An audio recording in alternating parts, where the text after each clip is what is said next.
বাবা দ্বিতীয় বিবাহ করেছেন, প্রথম সংসারের সন্তান আছে, বাবা মারা গেছেন, দ্বিতীয় সংসারের মায়ের লালন পালন কি করা যাবে?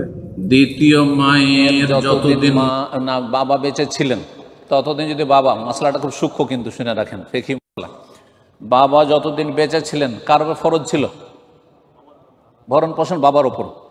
বাবা যদি আর্থিক দিক থেকে অপারগ হয়, বাবা বেঁচে আছে আর স্ত্রী খরচ চালাতে পারছে না, আপনার সেটা মা নয়, সৎ মা, আমাদের দেশীয় মা, কিন্তু আসলে এটা মা নয়, শরীর তার সাথে আপনার কোনো সম্পর্ক নেই। তো বাপ শুধু বিয়ে করেছে বলে আপনার মাহরাম আর কি। তো এই ক্ষেত্রে বাবা বহন করতে পারছে না বোঝাটা, ভরণ পোষণের সেই বোঝাটি আপনারও ফরজ, সেজন্য তখন আদায় করা ফরজ। তখন কিন্তু জাকাত দিলে জায়েজ হবে না, কারণ জাকাত দিলে বাপকে ইনডাইরেক্ট আপনি বাপকে জাকাত দেওয়া হলো, মাসলা সূক্ষ্ম। কিন্তু বাপ মারা যাওয়ার পরে সৎ মায়ের দায়িত্ব সৎ ছেলের ওপর থাকে না, কোনো দায়িত্ব নেই। তখন আপনি যদি মনে করেন যে আমি বাপের ওপর এহসান বা মায়ের এই সৎ মা যেহেতু এহসান করব, তাহলে ভালো কাজ।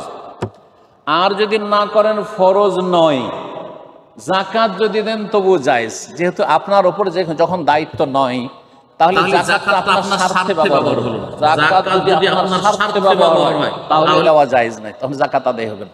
মশলাটিও বুঝে নেন। তো এই ক্ষেত্রে যদি আদায় করেন তো সুন্নত নফল মুস্তাহাব কাজ করলেন বাপ মারা যাওয়ার পরে। কিন্তু বাপ যতদিন বেঁচে ছিল ততদিন যদি তিনি অপারগ হইতেন, তাহলে বাপের বোঝা বহন করার জন্য সে মাকেও খেতে দিতে হইতো, ভরণ পোষণ দিতে হইতো। জি।